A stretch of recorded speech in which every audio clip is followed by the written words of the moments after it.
ជំរាបសួរស្វាគមន៍បងប្អូនប្រិមិត្តដែលបញ្ញមស្នេហាវិស័យកីឡាយប់នេះម៉ោង3ទីភ្លឺបងប្អូនប្រិមិត្តយើងគឺការប្រកួតពីរង្វាន់ UEFA Champions League ឆ្នាំ2025-2026គឺមាន8ក្រុមធំត្រូវប៉ះគ្នាយប់នឹងបងប្អូនប្រិមិត្តយើងគឺ Sporting ទៅប៉ះជាមួយនឹង Bordeaux Arsenal ទៅប៉ះជាមួយ Leverkusen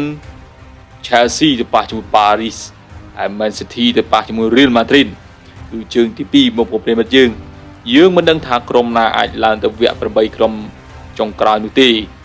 យើងនឹងរងចាំមើលទាំងអស់គ្នាការប្រកួតនៅវេលាម៉ោង3ព្រឹកនេះបងប្អូនប្រិមិត្តយើ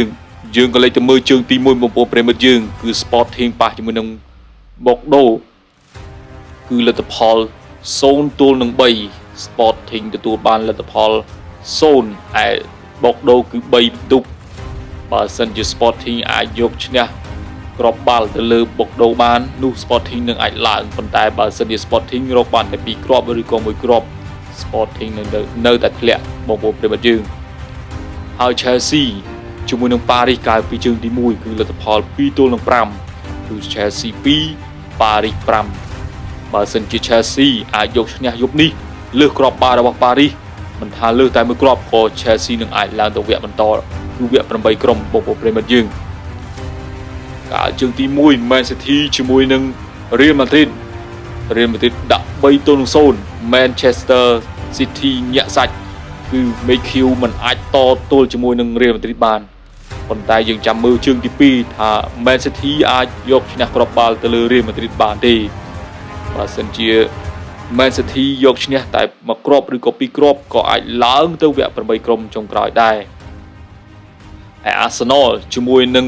Leverkusen កាលជើងទី1គឺលទ្ធផលស្មើគ្នាហើយលទ្ធផលបើសិនជាការប្រកួតនៅយប់នេះបើសិនជា Arsenal ជាមួយនឹង Leverkusen នៅតែស្មើគ្នាទៀតនោះនឹងឈានដល់ម៉ោងបន្ថែមបើសិនជាម៉ោងបន្ថែមហើយនៅតែស្មើគ្នាទៀតនោះនឹងអាចឈានដល់បាល់ពេនទីកាត់សេចក្តីរវាង Arsenal ជាមួយនឹង Leverkusen ដូច្នេះហើយបងប្អូនប្រិមិត្តយើងទន្ទឹងរង់ចាំមើលការប្រកួតយប់នេះគឺ Real Madrid Man City Arsenal Leverkusen Chelsea Paris Bordeaux Sporting ថាក្រុមណាអាចឡើងទៅវគ្គ8ក្រុមចុងក្រោយគឺវគ្គ Quarter Final យើងមានទន្ទឹងរង់ចាំមើលហើយការប្រកួតយប់នេះគឺ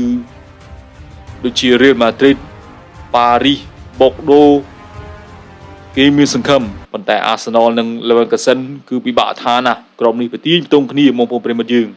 អរគុណបងប្អូនប្រិមិត្តដែលនិយមស្នេហាវិស័យកីឡាតាមដាននៅវីដេអូរបស់ខ្ញុំសូមជម្រាបលា